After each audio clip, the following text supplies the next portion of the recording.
이번에는 89페이지 비동 표현을 한번 살펴보겠습니다. 자, 첫 번째, 다음 문장을 능동문으로 바꾸고 표현 효과의 차이를 이야기해보자 라고 얘기했습니다. 자, 먼저 바꿔볼까요? 자, 어떻게 바꿀 수 있겠습니까?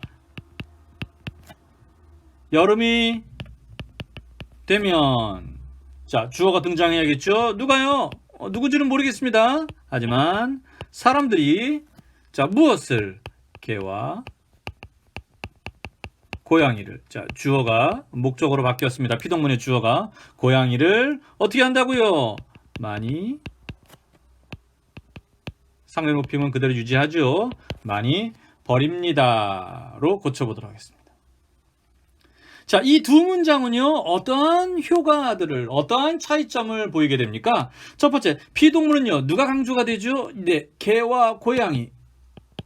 피동문은 행위의 대상이 강조되는 효과가 있습니다. 능동문은요, 무엇이? 사람들이요. 즉, 행위의 대상이 아니라 누가 됩니까? 주체가 강조되는 효과가 있습니다. 여러분, 이때 느낌들이 분명히 달라집니다. 자, 어때요? 여름이 되면 개와 고양이가 많이 벌어집니다. 개와 고양이가 강조되면서 개와 고양이가 어떤 느낌이 드냐? 불쌍하다, 안 됐다, 가련하다라는 느낌을 줍니다. 하지만 능동문에서는요, 어디에 초점? 버리는 주체인 사람들에게 초점이 맞춰지다 보니까 어떤 생각이 듭니까? 예. 사람들이 나쁘다, 키우지도 못할 거 나쁘다, 이런 느낌들을 더 갖게 하죠. 따라서 본인의 표현하고자 하는 의도에 맞추어서 피동문과 능동문을 가려 쓸 수 있어야 합니다. 2번, 피동 표현의 문제점이 무엇인지 바르게 또 고쳐보자 라는 상황입니다. 첫 번째, 창문이 잘 닫혀졌는지 확인해봐. 닫혀졌는지. 자, 우리가 피동 표현을 봤을 때 무엇이요? 어떤 어지다라는 표현이 있으면 항상 의심하라고 그랬었죠, 그죠? 무엇이 쓰였을까 하고, 예, 이중 피동이 쓰였는지 의심해보라고 하였습니다. 자, 어떻게 해요? 기본적으로 닫혀지다는요, 어디에서 나왔습니까? 닫다에서 나왔고요. 자, 어떻게 파생적으로 바꾸면요, 닫히다. 거기에다가 또 동사적인 어지다까지 쓰였네요. 그렇다면 이중 피동이 되겠고요. 자, 어떻게 고쳐야겠습니까? 하나만 써야죠. 닫혔는지 이렇게 써야 되겠죠? 아니면은 창문이 잘 닫아졌는지 이렇게 해야지 바른 표현이 되겠습니다. 다음으로, 최근 수돗물에서 눈물이 섞여 나와 말썽이 빚어지고 있습니다. 자, 이거 이상한지 여러분 찾아볼 수 있어야 돼요. 자, 피동 문제에서 이중 피동 말고 또 문제가 되는 것이 어떤 것이 있었냐면요. 자, 네, 피동의 남용, 함부로 너무 많이 쓰는 거. 영어식으로 받는다면은 수동태를 직접 번역한, 직역한 형태의 어색한 문장들입니다. 자, 그럼 어떻게 고쳐야 될까요? 네, 말썽이 빚어지다가 아니라, 자, 어지다라는 피동이 쓰였는데요. 피동으로 쓰지 말고요. 자, 우리말보다 바람직한 자연스러운 표현은 말썽을 어떻게 해요? 말썽을 빚고 있습니다 라고 고쳐야지 바람직한 문장이 되겠습니다. 자, 이번에도 피동 표현에 대해서 한번 정리를 한번 해볼까요? 네, 피동에 짜게 되는 개념은, 자, 무엇이었죠? 능동이었고요. 능동을 실현하는 방법에는 두 개가 있었습니다. 파생적 피동이 있었고 동사적 피동이 있었습니다.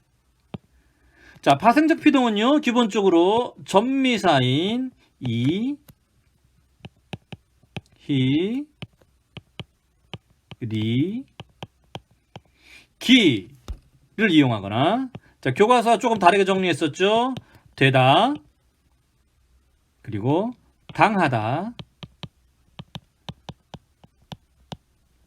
받다를 이용한 파생적 비동이 있었고, 통사적으로는요, 어지다 와 뭐뭐하게 되다 라는 형태로 실현을 하게 되었습니다. 자, 교과서에 또 혹시 없었습니다만요, 피동과 함께 또 무엇을 배웠냐면은 하여금 시킨다라는 사동에 대해서도 잠깐 우리가 다루었습니다. 사동의 짝은 주동. 자, 사동은 역시 또 두 가지 방법이 있었죠. 자, 비슷한 점이 많기 때문에 함께 교과서에 없습니다만 다루었습니다. 파생적 사동과 통사적 사동이 있었습니다. 파생적 사동은요, 피동에 남아있는 이, 히, 리, 기에다가 자, 그래요. 뭘 더했습니까?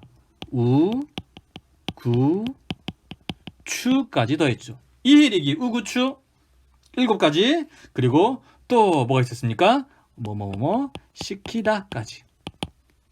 통사적 사동은요, 자, 뭐가 있었습니까? 뭐뭐하게 되다가 아니라 뭐뭐하게 하다, 이렇게 만들 수가 있습니다. 사동에서는요, 우리가 또 하나 생각해 봐야 됐을 것이 뭐가 있었을까요? 예, 사동은 행위를 하는 사람이 어떤 사람이냐에 따라서 좀 다르게 써볼까요? 색깔을요. 직접과 간접 사동이 있었죠. 예, 그래요. 통사적 사동 같은 경우는 무엇만 가능했냐면은 간접만 가능했고, 파생적 사동은요, 직접과 간접의 의미가 다 생긴다 라는 이야기를 나누었습니다.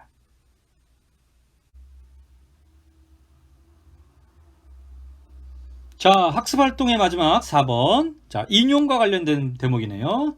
자, 직접 인용은 간접 인용으로, 간접 인용은 직접 인용으로 바꾸는 표현입니다. 자, 한번 살펴보죠. 같이 해봅시다. 자, 그는 함께 산책하시겠어요? 라고 나에게 말했다. 자, 뭡니까? 직접 인용이네요. 간접 인용으로 바꿔야겠죠. 자, 어떻게 바꿀 수 있을까요? 그는, 자, 따옴표 없어지죠. 함께 산책하시겠자냐고, 어떤가요? 이상하지 않나요? 뭔가 문제가 있지 않나요? 자, 왜요?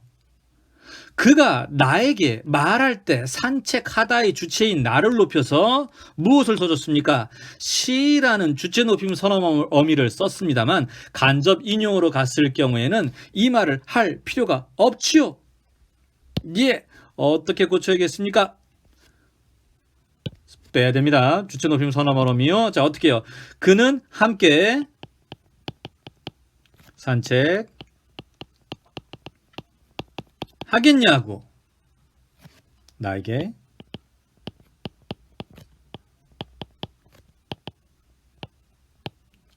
말했다. 이렇게 바꾸어야 합니다. 다음으로 현우는 나에게 내가 앉아있는 이곳에 가만히 있으라고 소리쳤다.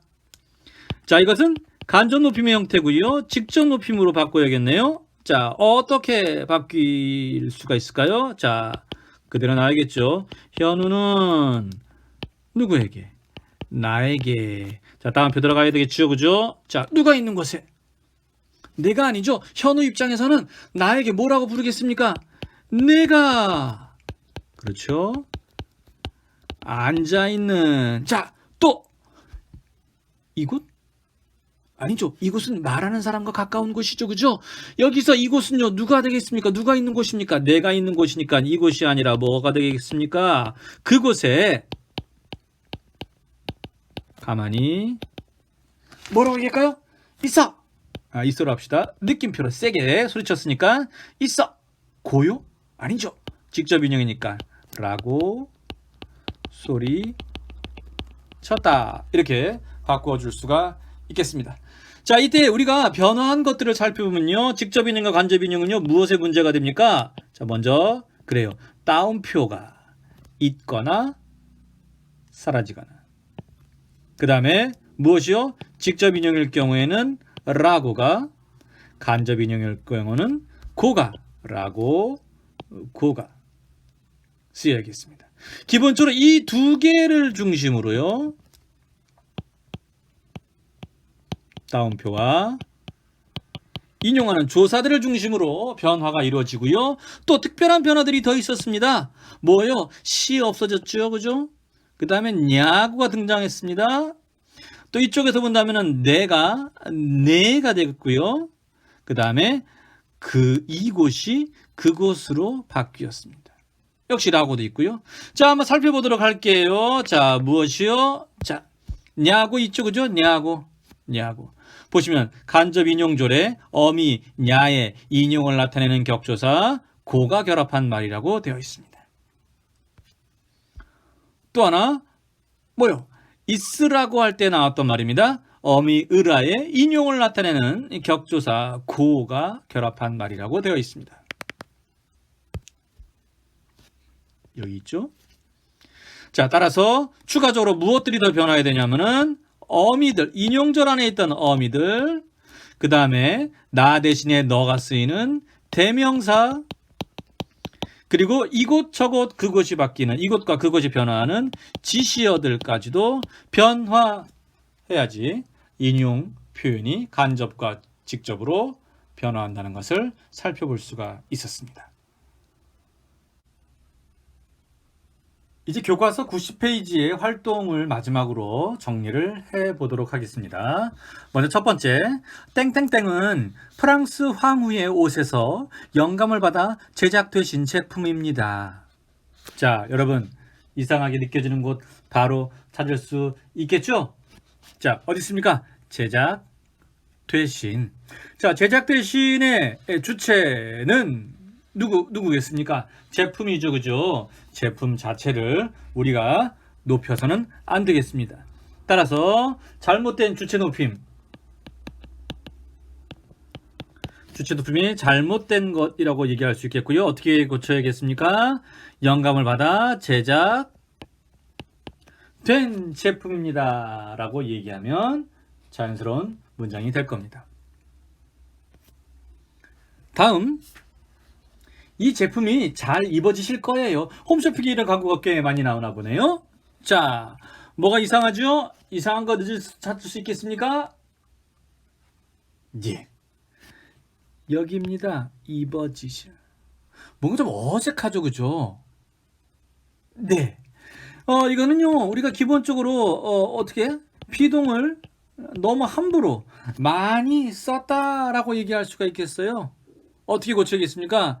여러분, 이 제품을 비동을 사용하지 않는다는 얘기죠. 이 제품을 자, 입다는요, 주체 높임을 써야 될 겁니다. 입으실 거예요 라고 표현해야지 바람직한 표현이 되겠습니다. 다음으로 한번 일기예보인 것 같습니다. 주말에 비가 오면서 늦더위가 주춤할 것으로 예상되겠습니다. 자, 이거는 찾기가 조금 어려울 수도 있는데요. 우리가 주로 높임과 어떤 비동 표현에서 잘못된 부분들을 찾아서 더 어려울 것 같습니다. 자, 여기가 이상합니다. 예상되겠습니다. 이상하지 않다고요? 자, 이런 겁니다. 기본적으로 예상이라는 단어 자체가 예상되다라는 말 자체가 어떤 뜻입니까? 어떤 일이 직접 일어나기 전에 미리라는 미래의 표현을 가지고 있습니다. 여기에 다시 무엇이요? get이라는 추측의 의미를 담은 것을 또 사용하는 것은 좀 남용했다, 잘못 사용했다라고 볼 수가 있겠습니다. 즉 어떤 것이요? 시간 표현을 잘못 사용했다라고 볼 수 있겠습니다. 어떻게 고쳐야겠습니까? 하나만 쓰죠. 그죠? 예상 어떻게 해요? 됩니다 라고 표현하는 것이 맞겠습니다. 마지막입니다. 신문 기사이네요. 제주의 이 오름은 주민들 사이에 옛날부터 자, 따옴표 나왔습니다. 직접 인용이네요. 한번 들어가면 나올 수 없다는 말이 있을 오잉? 예. 이상하죠? 직접 인용에서는요, 자, 어떻습니까? 따옴표가 나왔다고 한다면 직접 인용격 조사인 라고가 쓰여야 되죠? 따라서 이 문장은 어떻게 고쳐야겠습니까? 제주의 이 오름은 주민들 사이에 옛날부터 한 번 들어가면 나올 수 없다. 뭐시요? 없다. 라는 예, 이 라는요 기본적으로 라고 말하는, 라고 하는의 줄임 형태입니다.